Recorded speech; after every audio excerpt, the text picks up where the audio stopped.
Welcome to today's seminar on public opinion in global affairs, challenges and opportunities for Europe, the United States, and China. This is hosted by the Center for China and Globalization in Beijing, the Körber-Stiftung in Germany, and the Pew Research Center in the US.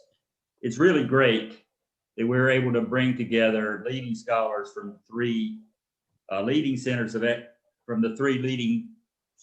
economic and strategic power in the world, and to discuss what I think is a crucially important issue. I'm David Blair, the Vice President and Senior Economist at CCG, and I'm especially honored and grateful to participate in this meeting because I've grown increasingly concerned over the rising levels of public animosity among the United States and China, and to some extent among Europeans and the other two. I think this is very dangerous, and it can lead to very bad consequences over the long term. I'll be very eager to hear this discussion and about these scary trends, and I also want to hear what's causing it and what can be done about it, I hope. So first, let me turn it over to representatives of the three sponsoring organizations. Huang Huayao, Henry, founder and president of the Center for China and Globalization; Nora Mueller, the executive director for international affairs of the Körber-Stiftung; and James Bell, vice president for global strategy at Pew Research Center. Henry, do you want to start off? Okay. Thank you, David. And so good afternoon, good evening, good morning to all our viewers. And also, first of all, I really, it's a great honor for CCG to co-host this event with Körber Foundation and Pew Research Institute. So it's really a great opportunity to have all those leading experts join us. And of course, it's great to see Nora, who does a great job and in bringing the Berlin Pulse every year to the Berlin Foreign Policy Forum. We're honored to attend that. And I know also James is very actively involved in the international polling, also for this Berlin Foreign Policy Forum, which I met you there too. And also Laura has attended a CCG event in Beijing. We're also very pleased to see you as well. And also the Rhodium Group, actually, we also hosted Rhodium Group at CCG for the investment between China and US report. So this is a great occasion again for us to co-work together and actually to have increased understanding, and also, as David mentioned, what are the trends, what are the challenges, and what are the opportunities that we can trying to find out, and then really provide some constructive suggestions, and have this great dialogue. So on behalf of CCG, I would like to really welcome all of you, and also I think this could be a very interesting discussion. I know that the presentation, of course, reflecting some of the Western countries' views on Euro American. There's no polling in China, so we read some Chinese pollings too. So there's some differences. But again, it's always good to know what's going on in the world, and then so we can really find out the gap, and maybe we can overcome that gap. Gradually by having this frank discussion and dialogue. But of course, we really, I think, admire the work that's been doing by prestigious Körber Foundation and Pew Research Institute as well, because I really hope someday we can work together to maybe do some polling in China as well, so that we can really reflect a balanced and overview of all the people in all the countries. So hope that that someday, that after pandemic, probably we could start that dialogue again. So really, it's a great opportunity. I think that this is really a great occasion to talk about. We are really experiencing challenging time, but also we are experiencing some collaboration as well. For example, last week we had this Earth Day Summit among 14 heads of state, including President Biden and President Xi, which I think, and also all the European leaders as well. So it's really a great area that will show collaboration as well. So I hope that in the future we'll look forward to that. And so again, I would leave this to our colleagues to say, our co-organizer to say some words at the beginning. So thank you very much. Nora, Europe will play an important role in shaping the future both of the U.S. and of China. So I'd be very interested in hearing your views. Well, thank you both. Thank you for this kind introduction and also a very warm welcome on behalf of the Körber-Stiftung to this trilateral event. Let me start with a few thanks. First of all, to Dr. Wang, to Dr. Blair, and also to Dr. Miao for being partners in this joint event. Our institutions, Körber-Stiftung and the CCG, are connected on a number of levels, including our joint work at the Paris Peace Forum. Now, another big thank you, of course, also goes to James Bell and his fantastic colleagues at the Pew Research Center in Washington, D.C. I think it is fair to say that the Körber-Stiftung and Pew have been longstanding close partners in trying to, well, trace public opinion and public perceptions both in Germany and in the United States. It's fantastic to be joining forces for this trilateral event. And speaking of trilateral, let me say that it's by no means self-evident to bring together three institutions from the United States, from China, and from Europe in times like these. It has already been said that the Sino-American rivalry has become if not the defining feature of the global order in the 21st century. And also when it comes to Europe and China, the picture is at best mixed, I would say. There are some signs of increased cooperation, such as the EU-China investment agreement, but on other fronts, we've also been seeing rising tensions. So we are, along with our partners in this event, we're convinced that in the current situation, public opinion can provide some additional advice, some additional angle to both policymakers and also experts. Very briefly, if I may, just a quick word about the Körber-Stiftung, which is one of Germany's largest private foundations, was established more than 60 years ago by Kurt Körber, who was an entrepreneur, an engineer, and most of all, I would say he was a visionary. And he made it his life's mission to increase and facilitate international dialogue.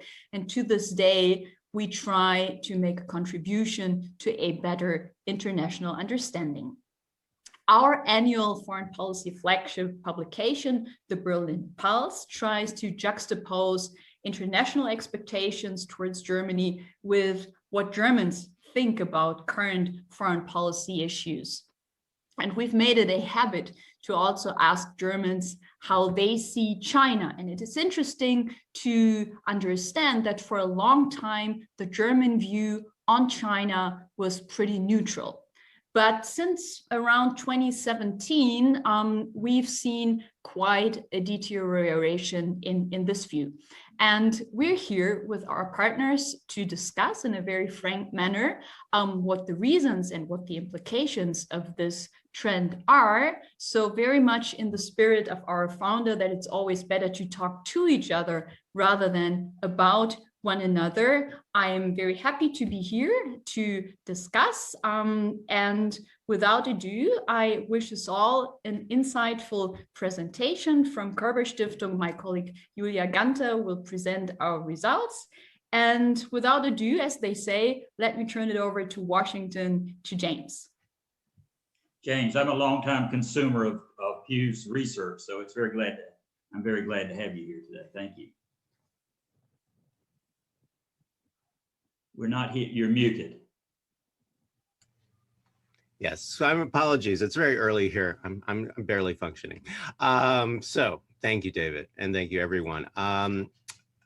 What Nora said is very important. I think that it's not a given that these three organizations would be able, in this particular moment, to come together and have an event and a discussion like this today. So really, my gratitude to Henry and CCG and Nora and Körber-Stiftung for continuing the spirit of cooperation. I think that's so important for us to maintain at different levels and in different capacities. So we're very honored to be part of the event today and really appreciate the opportunity to share what we have been learning about American public opinion in particular, as well as our international polling in general. I would say there's three kind of key terms or concepts that I would emphasize, a couple of which have already been alluded to by both Henry and Nora, and that would be facts, public opinion, and dialogue. So facts. Pew Research Center is very proud of being not only a think tank, but also what we call a fact tank, which means that we really focus on research. Unlike other think tanks in DC that you may be familiar with and do great work, we draw a line between research and advocacy, and we don't do advocacy. We're really invested in research. We want our research to matter to those who make policy decisions. We want our research to matter to people like the ones gathered here today that are going to discuss the implications of our research. But we ourselves are focused on the research, and we don't get into advocacy. And I think that's given us a really important role to play as a contributor to conversations and discussions, but we can't do it alone. So again, the importance of working together with partners like CCG and Körber that help us become part of the conversation. So that's one thing. Public opinion, as Nora said, public opinion is not the only factor, of course, that shapes foreign policy decisions or domestic policy decisions, but it is a factor. And I think what we'll learn today is, in the case of the United States and in Germany and Europe and more broadly, how public opinion becomes shaped by events, but also narratives about what's happening in the world is a very important consideration. And I know my colleagues, Laura in particular, at Pew Research Center have really focused on trying to understand why people think the way they do. So I think today will be very illuminating as we consider public opinion as a factor in international cooperation. And finally, dialogue. You know, this has been mentioned by Henry and Nora both. We really are dedicated to bringing our facts about public opinion to public dialogue, like today and other forums. And I think the importance of dialogue cannot be understated. So again, I just want to give my great appreciation to everyone gathered here today, the panelists, the contributors, and the organizations that put this together. The dialogue today is important, and I really look forward to learning as much as anyone else on this call today about the state of affairs in the world today. So thank you, everyone. For the last decade, I've become more and more worried about public animosity and the growing feeling that things are just continuously getting worse, particularly between the US and China. And I'm very interested to hear facts now about what's going on, how things are actually progressing. It's really good to have some data from substantial organizations that do real research that either confirms or denies my feelings. So first I want to turn to Julia Ganter. I'm pronouncing that wrong, Ganter, I guess, editor at the Berlin Pulse of the Körber-Stiftung in Berlin. Julia. Thank you, David, for your introduction. And I'm going to share my screen now. So you can all see our latest results. As editor of the Berlin Pulse and in this triangular relationship, which we are discussing today, I will cover the European public perspective, as has been said, in the next several minutes. First of all, again, thank you also to the teams of CCG and Pew Research Center for co-hosting this event with us today. I'm really grateful that we could make it work, and I know it has been a lot of work for all of you to put this together, so thank you very much. Yeah, as I've been saying, I will cover the European public perspective in the next minutes, and to be more precise, I will focus on the German and the British public perspective, especially on China, and to some extent also on the United States. Based on our survey results from Germany and the United Kingdom, I will try to answer mainly 3 questions. The first one is, to what degree does the public view China as a partner, but also a challenge, also compared to the United States? Second, how did perceptions change long term, but also over the course of the last year with the pandemic and the US election? And third, how do both publics position themselves between China and the US? Before I start, some words on the survey itself. The Berlin Pulse is a representative survey, which is conducted annually since 2017. 2020 was kind of an exceptional year because we conducted our survey 3 times in Germany. The first one in April, the second one in September, and for some transatlantic questions, we conducted another survey after the US election in November. Each was conducted with at least 1,000 adults aged 18 years and older. And in cooperation with the Pew Research Center, the Berlin Pulse also always entails results from the United States. I will show some of them today as well. And our September 2020 survey also included, for the first time, results from the United Kingdom. And they are based on an online survey with 2,096 adults and was conducted in cooperation with the British Embassy in Berlin. So having that said, let's start with the first question. To what degree does the German public view China as a partner compared to the US? So mentions of China as the most important partner among Germans have continuously but very slightly increased from 3% in 2017 to 7% in November 2020. As you can see, China is here always in a neck-and-neck race with Russia. And in previous years, there was a substantial gap between mentions for China and the US as the most important partner. However, this was not the case when we look at results from April and September 2020, when mentions for US and China differed only by 4 percentage points. What changed this again was the US election in November. There was a huge increase in mentions for the US as the most important partner, which did take place not on the expense of China, but on the expense of France, as this graph shows perfectly. Since the April and September results regarding the US are rather striking, I want to zoom in for a minute on the German perception of the US as a partner.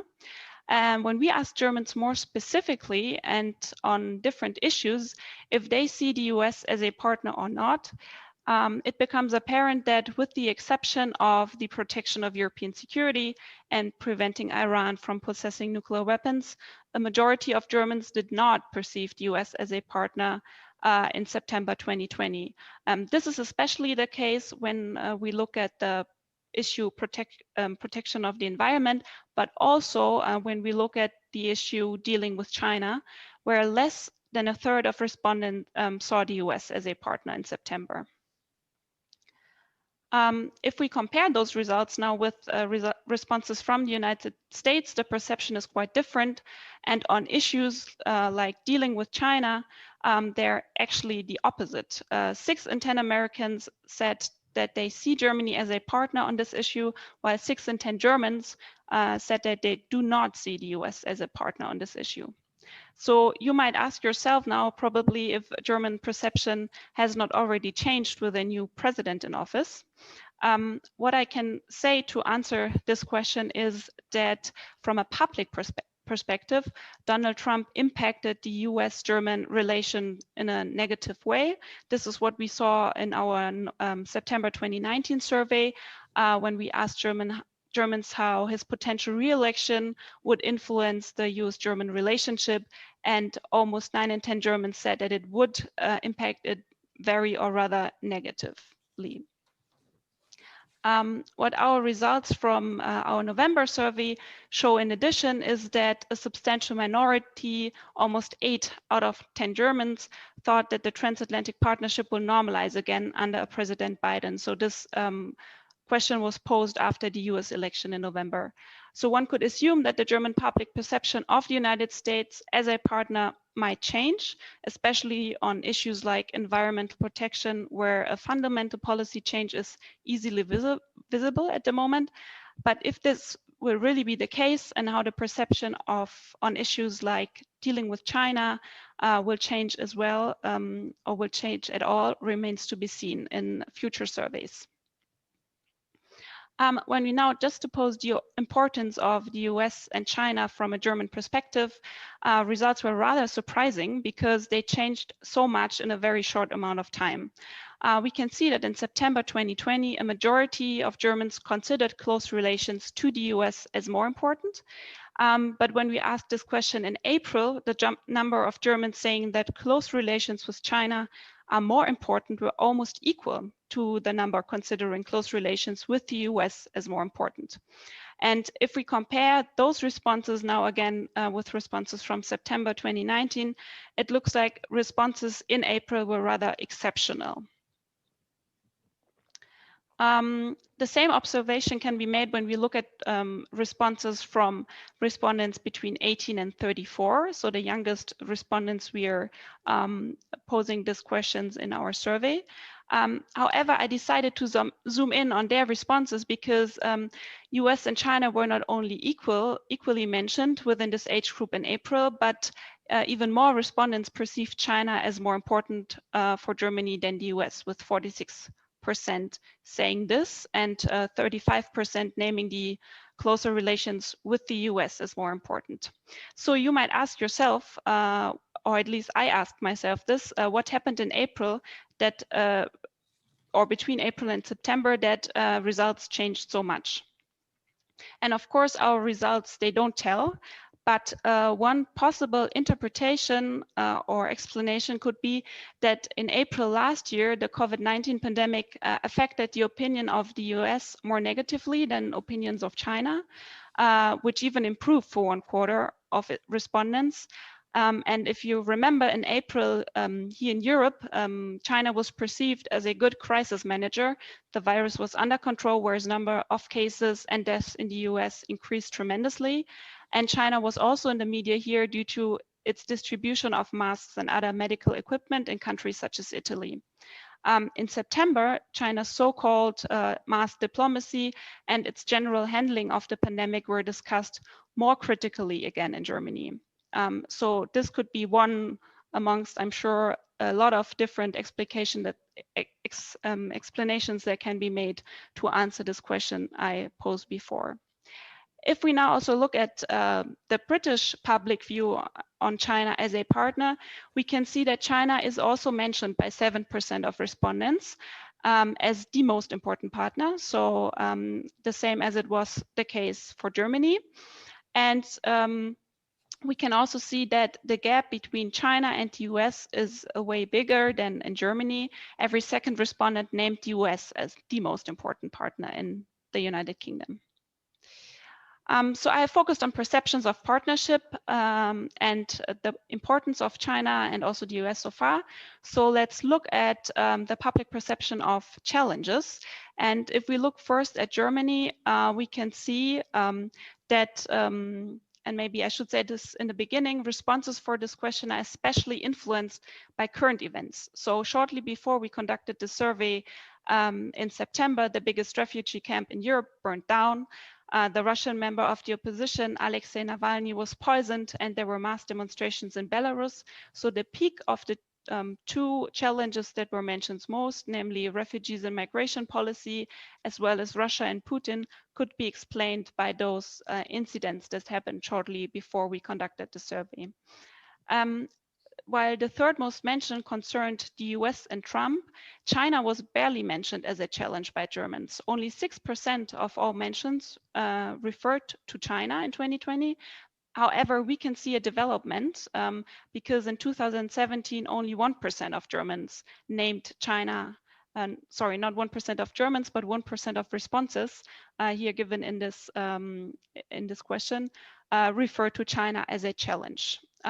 So from my perspective, an interesting point to discuss would be, why do so many Germans perceive Russia and US as a challenge, but China is barely on their radar? If we now also look at responses from the United Kingdom, we can see again that the perception of China as a challenge is more or less the same as in Germany. I can't show you any development because we were conducting the survey for the first time in 2020. And 4% also named the US. What we have accumulated in this graph with mentions for Trump and US election to 7%. And what can be observed in both countries is that President Xi Jinping is not mentioned explicitly neither in Germany nor in the United Kingdom. Yet President Trump was mentioned explicitly in both countries, and President Putin not in the United Kingdom, but in Germany. And this is for me kind of another puzzle too. One might explain the fact that China is not perceived as a challenge with the neutrality with which 46% of Germans look at China's growing influence. However, 43%, and Nora referred to this in her introductory statement, also view the country's influence as negatively. There was kind of a negative trend in years before, which came to a slight halt this year, and we will see how this will develop in future years. If we compare it with the United Kingdom, we can see that the British public did not see China as a challenge. However, 56% of the respondents view the country's influence negatively and only 23% neutrally. So the neutral perception is way higher in Germany compared to the United Kingdom. And this greater neutrality of Germans towards China can also be observed when they are asked about to position themselves either on the US side or on the Chinese side in a situation of a new Cold War between both countries. 8 in 10 Germans would prefer to remain neutral in a case of such a scenario. And the majority of the British also prefers neutrality. However, a third of British respondents also would position themselves on the side of the United States, almost a third, 28%.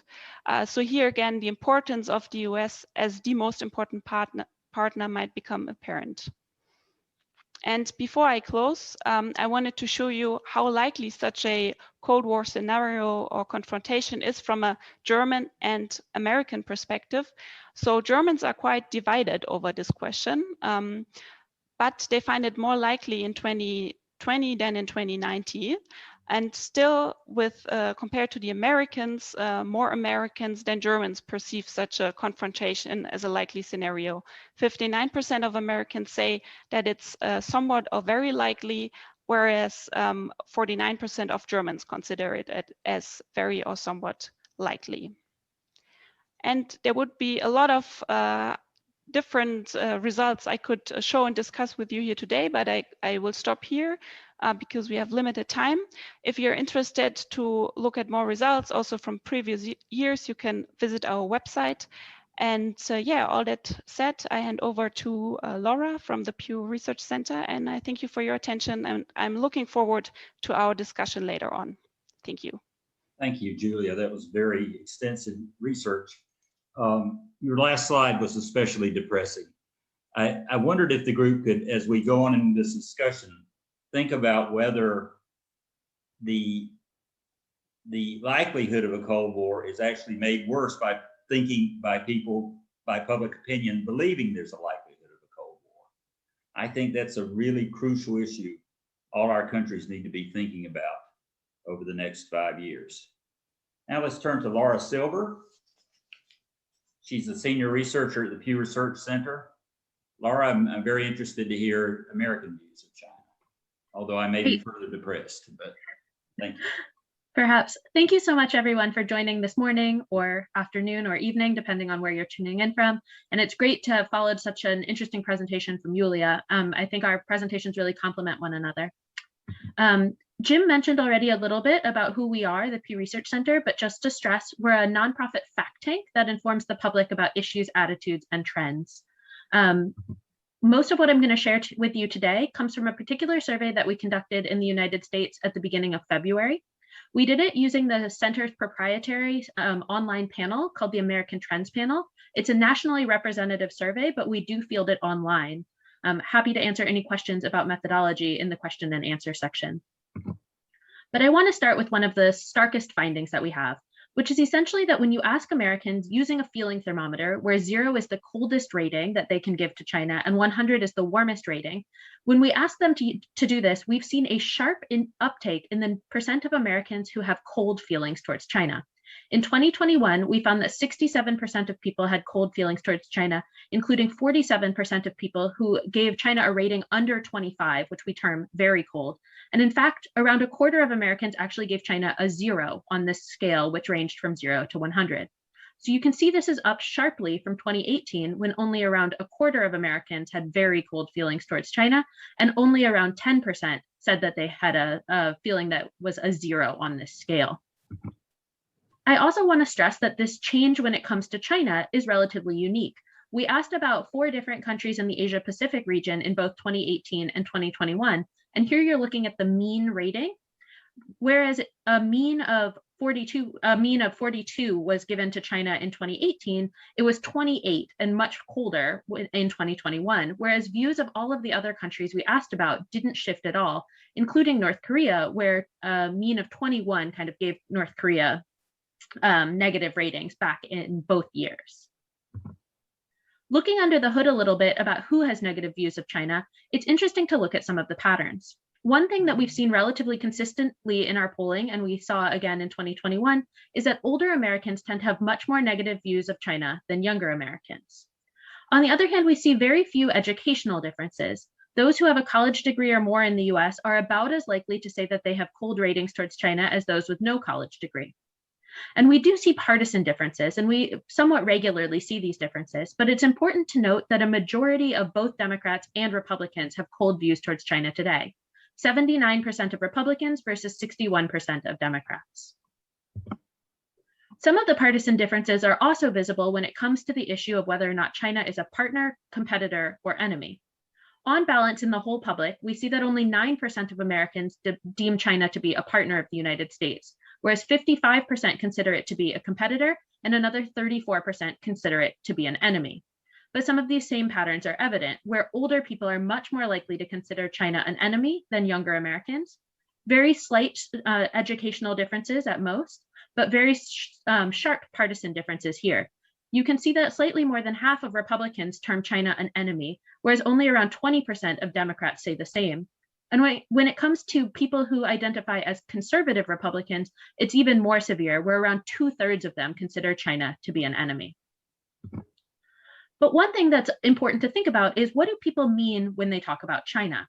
We've been asked this question a lot over time, and so we wanted to get at it in this particular survey. And what we did was we asked an open-ended question. We said, please tell me what comes to mind when you think about China. And people could write as much as they wanted in this online survey that we fielded. We then developed a code book, and researchers coded the first 5 references that any given respondent offered. It's important to note that very few people mentioned the Chinese people. Almost all references actually had to do with the Chinese government or Chinese policies in particular.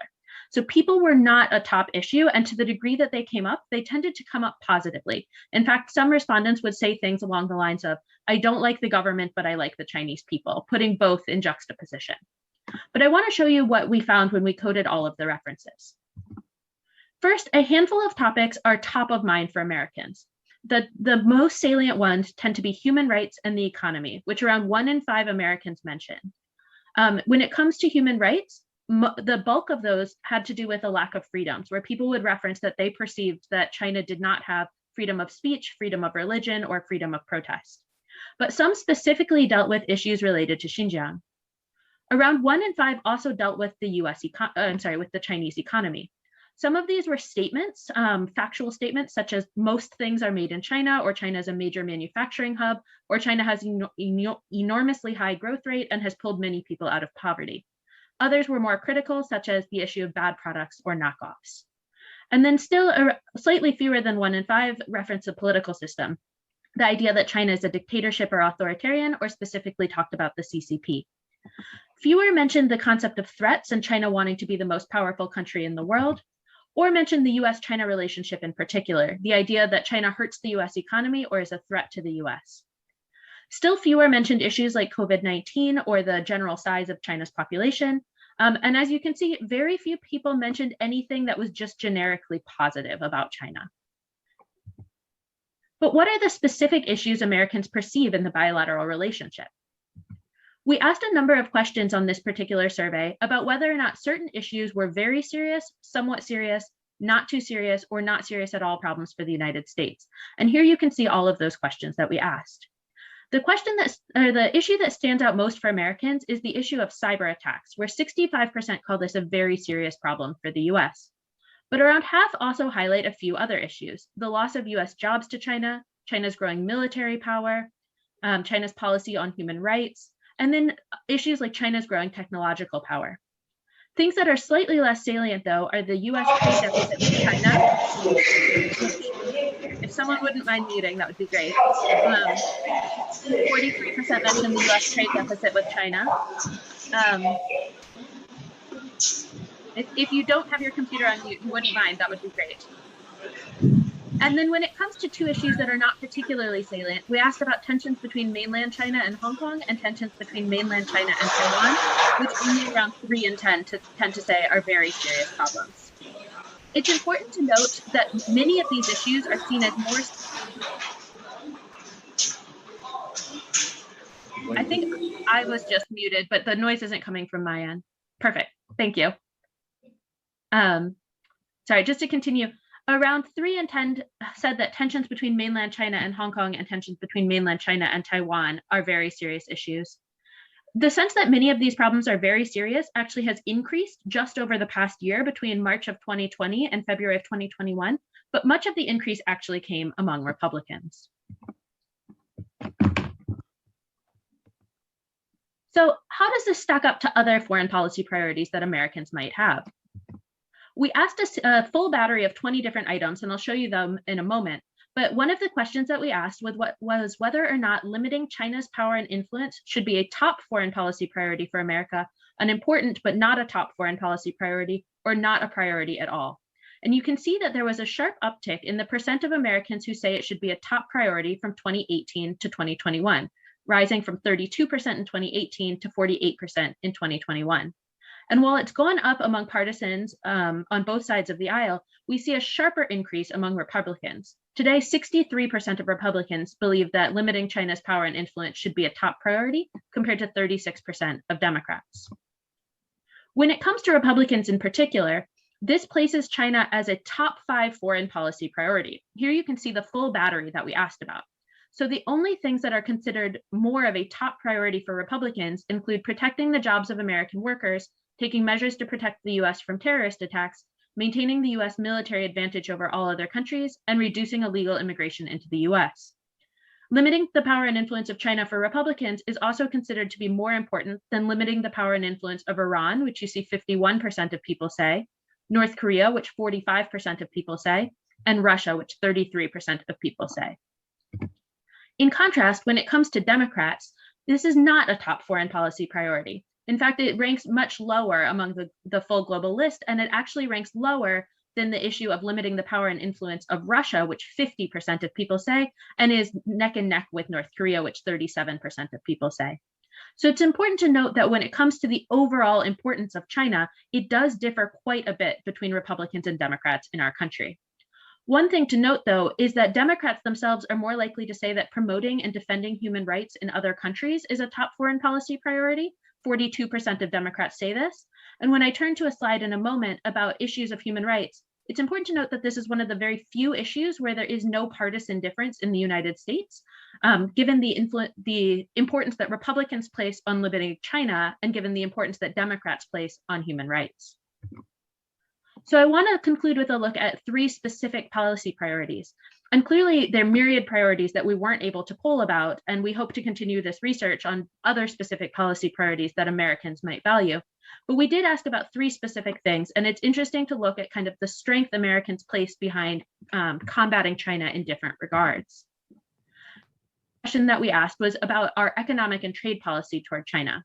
In particular, we asked whether it's more important to build a strong relationship with China on economic issues or to get tougher on economic issues. And you see that 53% of Americans think it's important to get tougher on China, more than the 44% who say to build a strong relationship. This differs quite a bit across some of these categories, though. For example, older Americans are much more likely to say we should get tougher. Very few educational differences, but when it comes to partisan differences, they're quite stark. 72% of Republicans think it's important to get tougher on China, compared to 60% of Democrats who think it's important to build a strong relationship. But still, on balance, Americans prioritize getting tougher with China. Here's the question I just alluded to. We asked specifically whether or not the US should try to promote human rights in China, even if it harms economic relations with China, or whether the US should prioritize strengthening economic relations with China, even if it means not addressing human rights issues. You can see that on balance, 70% of Americans prefer trying to promote human rights in China, even at the expense of economic relations. And here's the issue where we see the least partisan difference of all of the questions that we asked on the survey. Republicans and Democrats are largely in tandem about the importance of promoting human rights in China. And in fact, liberal Democrats and conservative Republicans are about as likely to say that this is important. We very rarely in American public opinion see liberal Democrats and conservative Republicans agreeing. Finally, we asked a specific question about whether or not people support limiting Chinese students studying in the US or whether they oppose such a thing. It's important to note that we asked this question immediately following a question where we had asked whether or not foreign students studying abroad in the United States are good or bad for American universities, and a large majority of Americans said that they were good. So after saying that it's good to have foreign students, still 55% of Americans support limiting Chinese students compared to, only 43% who oppose. But there are major differences once again. Younger Americans tend to be more likely to say that we should have Chinese students, essentially to oppose limiting them. And here we see some educational difference as well, where more educated Americans are more likely to oppose such a limit, and very large partisan differences, where we essentially see a large majority of Republicans supporting the limit of Chinese students studying in the US, and more than half of Democrats opposing. So we hope to continue looking at the specific issues that people perceive in the bilateral relationship and what they would like, but the bulk of this presentation likely showed you that as of now, Americans have broadly negative views of the United States. And you can find everything that I presented, as well as much more about this issue on our website and on our social media. Thank you. Thank you, Laura. That was a very informative and important discussion. I hope we can, and when we get to the Q&A, we can discuss what's driving these negative trends and possible ways we can turn it around. But first, let's move to some analysis from 2 leading scholars, Professor Jia Daozhong who's a professor of international political economy at the School of International Studies at Peking University, and also on the Academic Council of CCG. And following him, Noah Barkin, who is managing editor with Rhodium Group's China practice. Professor Jia. Thank you very much. I noticed on the program that I would have 7 minutes to say something. I did have the opportunity to go through the slides beforehand, but it was good to listen to the summary as well. The surveys reminded me of several publications I studied when I was a student, and I also use in teaching. One is a book by Michael Hunt that talks about the history of US-China relationship up to 1914, the making of a special relationship, that was published in 1983. A second was a book by Harold Isaacs, that talks about, the title of which being Scratches on Our Minds, American Images of China and India. And then there was a paper in a journal called Orbis by William McNeill. It says, "What do we mean by the West?" Published in the fall issue of 1997, Orbis. What do they have in common? They try to remind the readers the difference between imageries and realities. And there is one sentence I quote from William McNeill. It says, "What the West means in a given context, therefore, depends entirely upon who is invoking the term and for what purpose." May I say, you can replace the word the West with China, and that would be the same. So in that kind of spirit, in other words, I come to this discussion by saying that, yeah, you can run we can run the surveys, you can do similar surveys in China and any other society. But what I really come in to interpret this by saying it's the spirit of self-reflection. It's the introspection that really matters. There's, that's if there was a point, that was the first point. The second point is that we have a huge problem of who represents China. Usually, people don't like to talk about this, but there is a great convergence among the intellectuals or broadly political and business elites that 1919, that the May 4th movement was a kind of pivotal moment in Chinese history, the May 4th movement.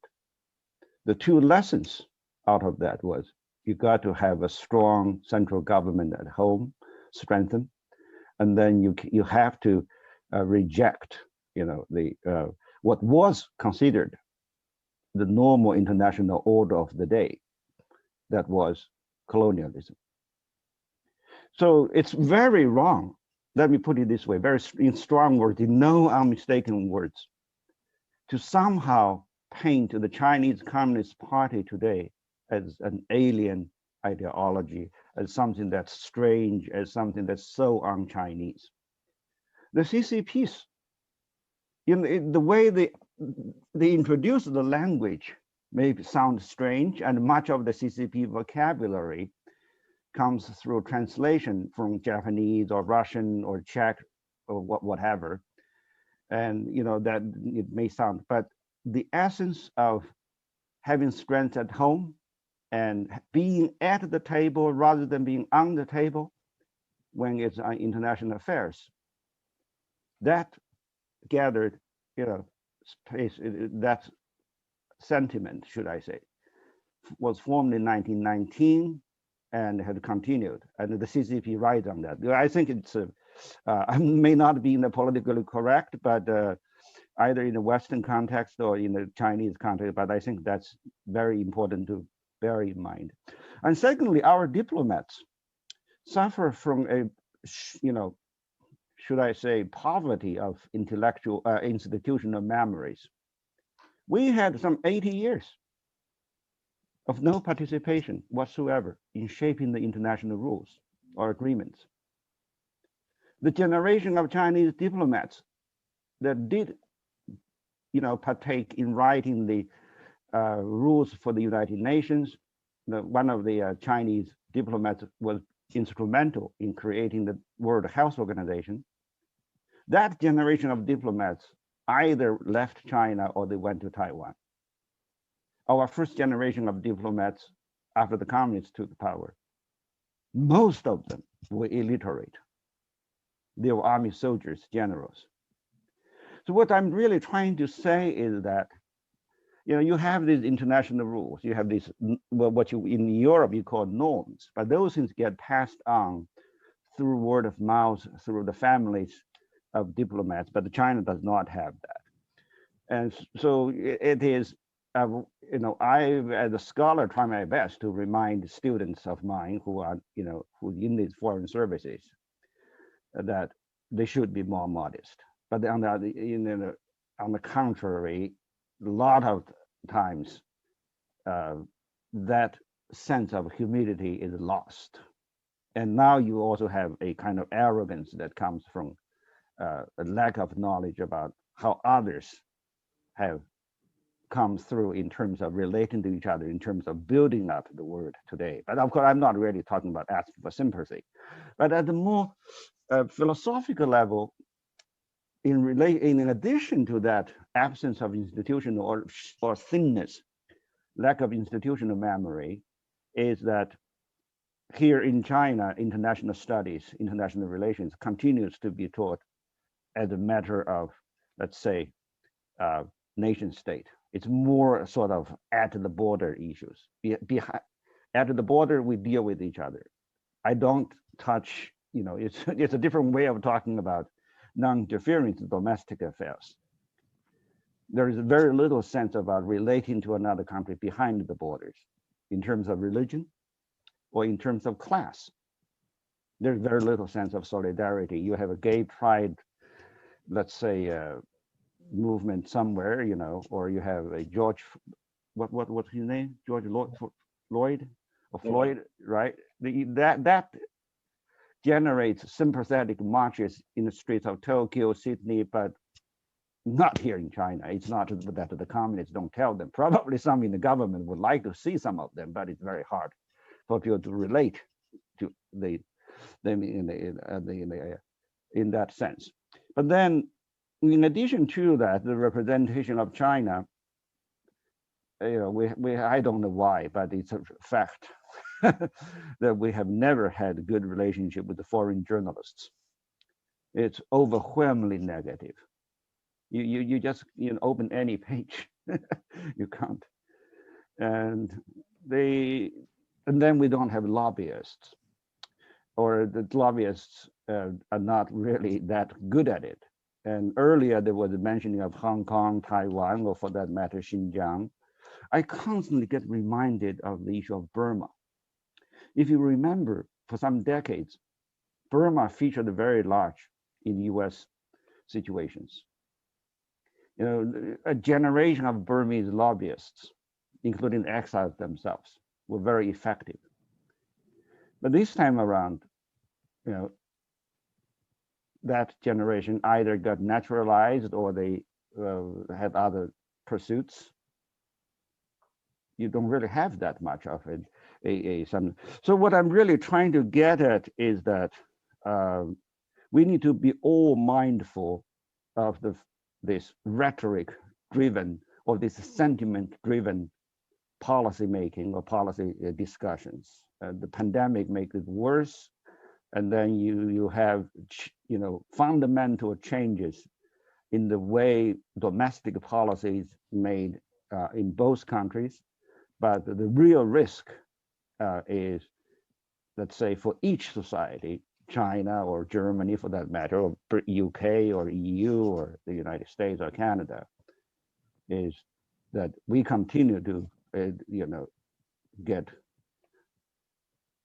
ride ourselves on that roller coaster of rhetoric of being positive or negative, friendly or unfriendly, or cold war or hot embrace or whatever. What's truly competition, you know, or a race among all these major political entities around the world, if we count it by country, is the capacity to introspect, self-change. Thank you. Well, if you have questions, I'll be happy to answer your questions. First, we turn to Noah Barkin from the Rhodium Group's China practice. Noah. Hi, David. Thanks for all the organizers for having me. I thought I would highlight some of the survey results that I found particularly interesting. and offer a little perspective on them.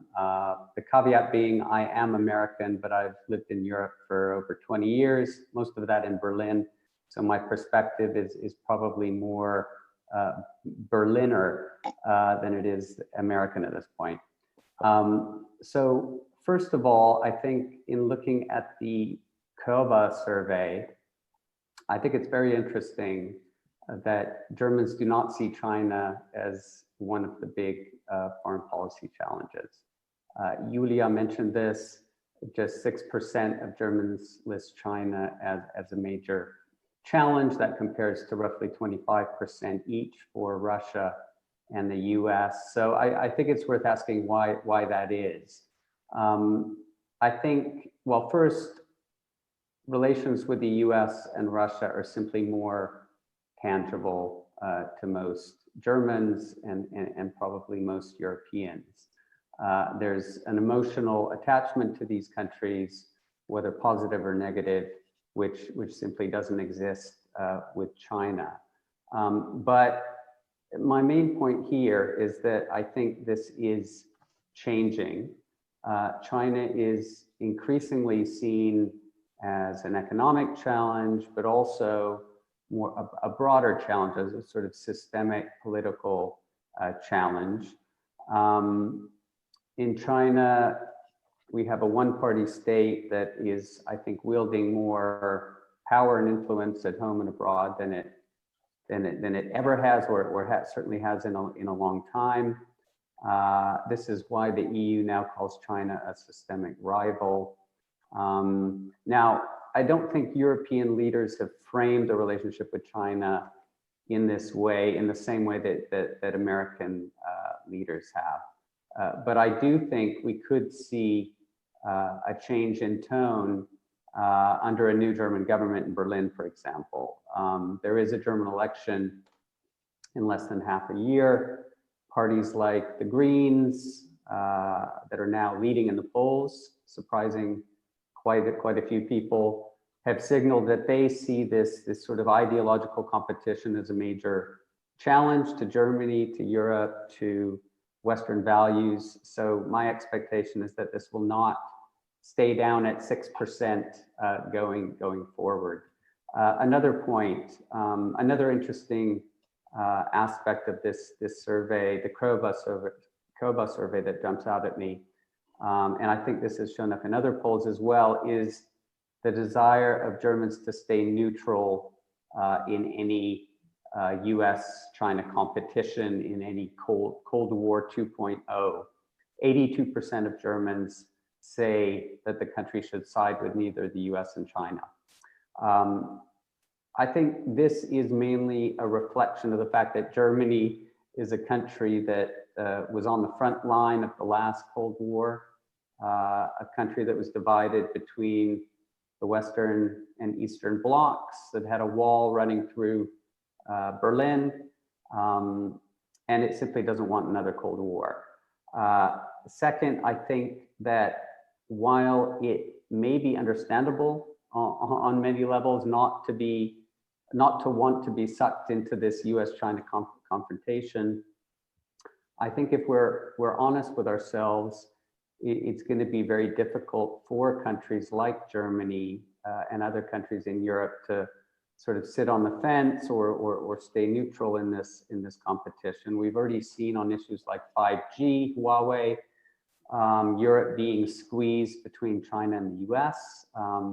And I think that debate, the 5G debate, is sort of a sign of things to come. Now the Biden administration has said in public that it will not force Europe to choose, but I think in practice, the pressure to do so is only going to build. And this puts incredible pressure on a country like Germany, which depends on the US for its security and has increasing economic ties and dependencies in some areas with China.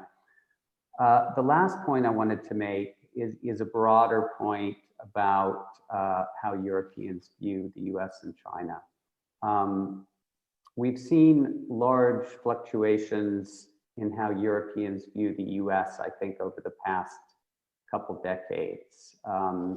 And that has depended largely on who's been sitting in the White House. So we saw US image plunge under George W. Bush. It shot back up under Obama, plunged again under Trump, and now has begun to recover under Joe Biden.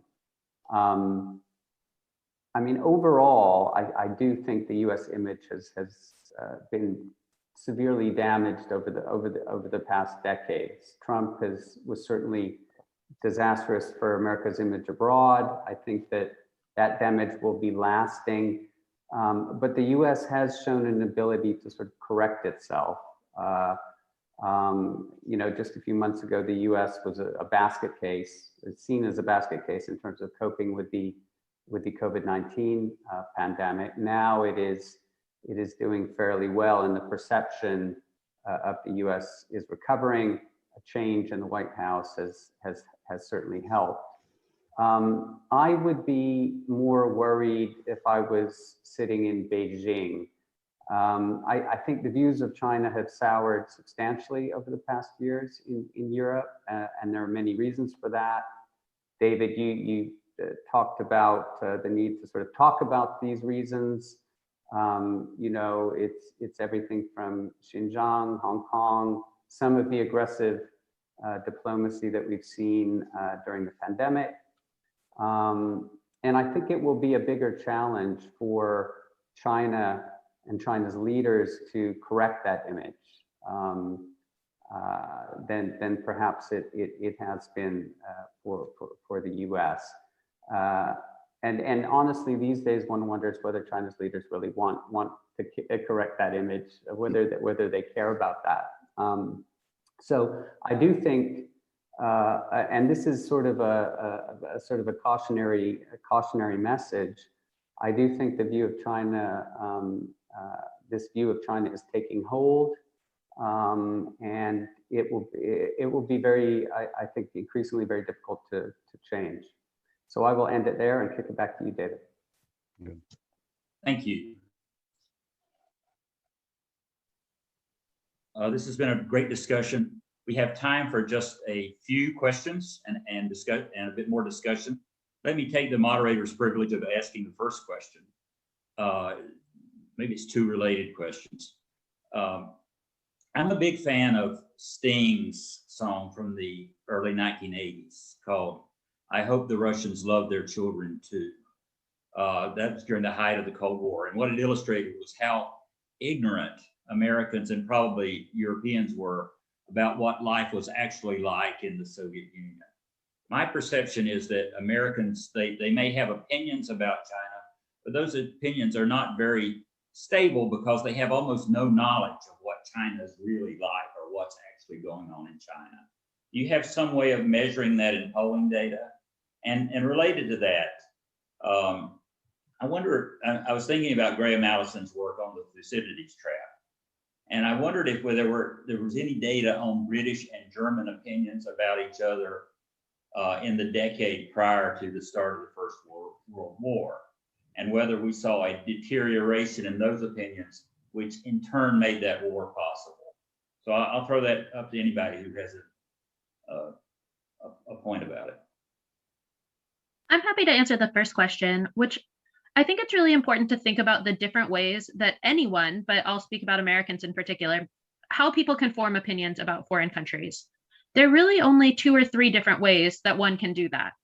One is personal experience, traveling to that country or interacting with people from that country. Unfortunately, a lot of Americans, as well as a lot of Chinese, don't have the ability to travel to the other country. And so it's not going to be the common pathway where people learn. I will say that the few people who came up in open ends having gone to China did mention it and said things about their positive experiences most regularly. But we're talking 1 to 2 percentage points of Americans at most. So the other 2 ways that you tend to be able to make opinions about foreign countries are schooling. Definitely that could play a role. People can learn in their universities, they can learn even in elementary school and onward about foreign countries, and this could play a role, but this is a kind of a long time horizon thing. Most people haven't learned something new in school between 2018 and 2021. So that's not what's driving the shifts that we see most likely. So the third way really is through the media. Most of what Americans encounter about China is mediated. So it's who they encounter speaking, which elites are featured in the media, what the narratives are in the media, and what's salient. And so we can see, just looking at how people answer the question that we asked about what do they think about China, that certain discourses are prominent. Issues about human rights are something that the American media is touching on a lot, as are issues about the economy. So how can we change people's minds? We don't do causal research on this particular topic, but it seems like if we had a shift in both how elites are talking about the relationship, as well as what the media is focusing on, and those can run hand in hand, but they don't have to, right? That's likely how we would see changing opinion. Unfortunately, the other two mechanisms just are unlikely to be related to kind of these massive upticks and downticks that we see over time. So do you know of any measures of media becoming more and more negative over the last decade toward China? We haven't measured it systematically at Pew, and I haven't seen an academic study that's targeted it directly. My own dissertation did that for the 2012 election, where I coded all references to China before and after the 2012 election. And I did see that people who were exposed to more negative content about China were more likely to have a negative view of China. But that's kind of a shorter time horizon. I don't know over the whole decade. It would be a really interesting study to pursue. Does anyone else see capabilities of Chinese foreign communications, its public diplomacy, its media? Is that having an effect on your polls or in the views in your countries? Well, maybe I can add one point to Laura's great response before. I think there is not really a big difference to what she has said concerning how people form their opinion. I don't really think that Chinese media affects German opinions. I mean, we are not polling this, but we can see that at least the German media has a big effect on the challenges question. That was what I was referring to before.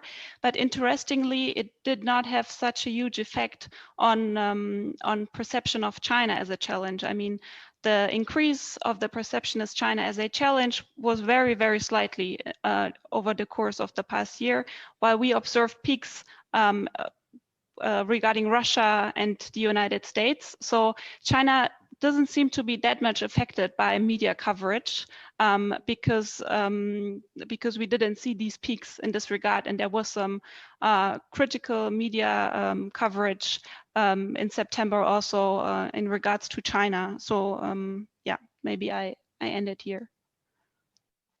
Henry, did you have a point? Yeah, no, I think because given the time, I think the three opener, maybe we could give a big comment at the end as well. So maybe I go first, and of course Nora and James can after that. What I read, actually heard what the presentation are. I think it's quite noticeable that as this opponent shows that. The negative attitudes, I think, somehow reflected in the Western countries, social survey. But what I would like to say that there's probably some reasons for that. I think that probably is the things that we have to come back to the discussion. I think first of all, I would say the last 4 years, the Trump administration did a lot of damage to the Sino-US and Sino-foreign relation in terms of the general perception. Of course, there's other issues too. Of course, China is rising economically. China is probably doing a lot of things pandemically, and also we need a much better communication to do that. But also this pandemic has cut us off. So there's as also the media, we had a lot of clash as well. So I think there are things that actually. We have to address that, I think, on both sides on that. Second, I would say I'm very interested to see that European attitudes, the German attitudes actually, compared with American attitudes, are much more favorable, much more neutral towards China. Because there's also reasons for that. I mean, we heard previous analysts saying that because European countries has gone through the Cold War and actually experienced the catastrophe of the war, so they are very negative on that. but also the economically, U.S. no, the European countries have a much strong ties towards China, particularly the German companies, for example, Volkswagen, BMW, Daimler Chrysler, Merck. You know, they are all doing the largest part of the business in China. Even during the pandemic, they are the only company profitable in countries as well. I mean, same thing for the U.S. company like Tesla, but almost become the largest company in the world because of their factory is in full capacity even during pandemic time in China. So I think there's a lot of good story hasn't been really that well told in those countries as well. And thirdly, I think that absolutely there's a lot of people-to-people exchange has been really has been stopped during the pandemic. For example, the tourism. You know, I mean, these days, I meet so many foreigners who come to China. If they come, they're going to see all the quite positive on China. But because of the distance, because of the communication, we are lacking the tourism now, and the student exchange has been cut off quite, because the student visa now has been stopped on both sides. So those things I think helped this kind of a bit negative attitudes. But I'm also hopeful, because I think that German and also European companies we have concluded this China-European Investment Treaty. We have concluded the RCEP. China's relation with ASEAN, with other countries on the better side, probably. And also but also I think there's a bit time for the world to gradually accepting China. It's going to take time because China is really rising and economically become a provider to many aspects of good quality products. The largest trading nation in 130 countries. So I think we need some time. But it's great to remind. I think the report, starting from 2017, the strategic report by National Security Council of U.S. that labeled China's strategic rivalry, that really gradually build up consensus in the U.S.